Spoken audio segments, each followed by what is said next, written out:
Have you ever wondered how long that you should keep your records? If you have, you are not alone. The average business owner is unsure of exactly how long to keep documentation and files for.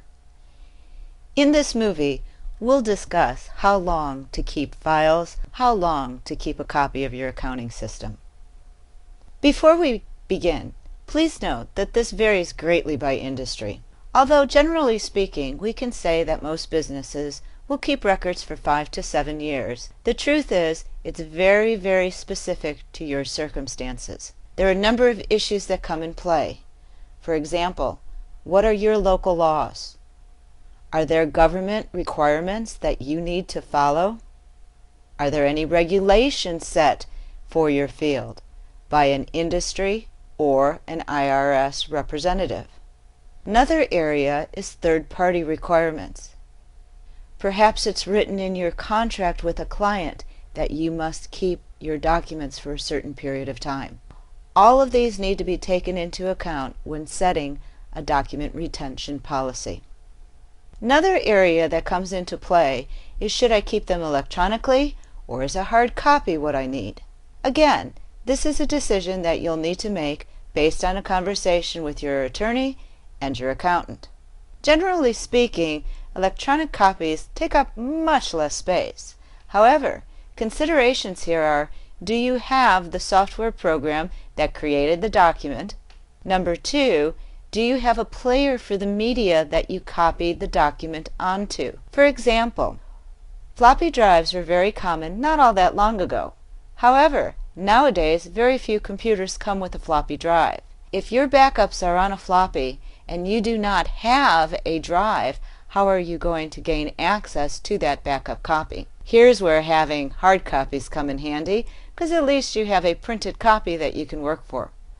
Another area that I'm actually asked about quite frequently, is it okay to do a backup or should I make an actual copy of the file? Now, backups take a lot less space on a disk, whereas an original copy is much easier to access. Of course, we need to restore a backup, whereas we just open an actual copy.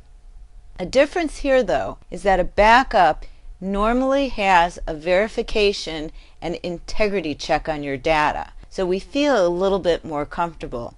Myself, I usually keep them both ways. Now, do keep in mind when you're doing a regular backup routine that the general rule is backup daily, roll the dailies over into a weekly, and then roll the weekly over into a monthly.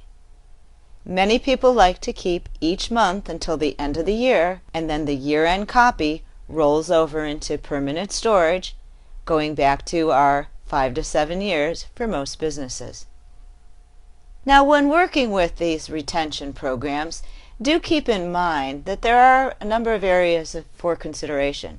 First, it's really important to have a well-organized system. It should be secured, and it should be fairly easy to access. One of the biggest considerations here is consistency. Very often what I'll find when I go to clients' files is that every year it's a completely different system. Makes it very, very difficult to find what you're looking for when there isn't the consistency within your storage system. Also, you may need to keep in mind storage costs and space limitations. If storage is very high and space is limited, you may want to consider more on electronics. Here, what I would recommend is perhaps having your disk and just hard copies of the 3 primary financial statements. You have the backup electronically, but now you have your balance sheet, your profit and loss, and your cash flow statement that can be stored with your tax return.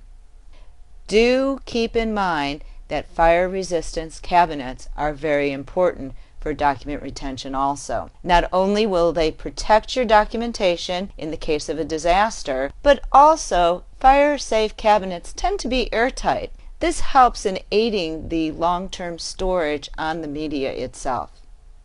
Remember, too, that one of the reasons that we keep our data is for litigation. As a result, make sure that your filing system will allow you to get into areas of projects. Have some kind of procedure that defines the major projects that happen during the course of the year. 3 years from now, that can save a tremendous amount of trouble in actually looking for the data.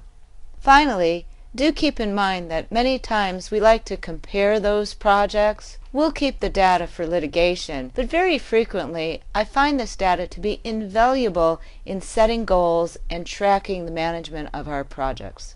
Think about a retention program, put some time into it, and remember again the organization aspect of it.